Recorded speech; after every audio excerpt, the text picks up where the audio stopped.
Huu mwezi wa Rajab, ndugu Waislamu, ambao tuko nao hivi sasa, ni mwezi ambao watu wameingiza ndani yake mambo mengi sana, ambapo tunatakikana tuyatambue na tujiepushe nayo.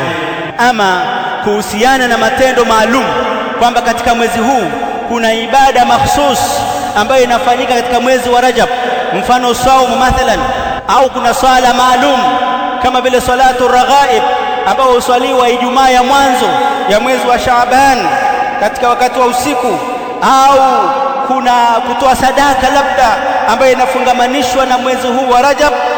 Hayo yote haikuja dalili yoyote katika kuthibitisha kwamba kuna fadhila yoyote kwa kufanya hivyo katika mwezi wa Rajab. Qala al-Hafidh Ibn Hajar rahimahullahu ta'ala, lam yarid fi fadli shahr Rajab, haikupokelewa katika fadhila za mwezi wa Rajab, wala fi siyamihi, wala katika funga yake, wala fi siyami shay'in minhu muayyan, wala kufunga siku maalum katika mwezi wa Rajab kama anapofunga siku ile unaitakidi kwamba ni usiku wa Isra wal Miraji, kesho yake wanafunga. Haikupokelewa hilo. Wala fi qiyami lailatin makhsusa, wala kusimama usiku maalum katika mwezi wa Rajab. Haikupokelewa hadithi yoyote sahihi ambayo inaweza ikawa ni hoja katika kutetea jambo hilo.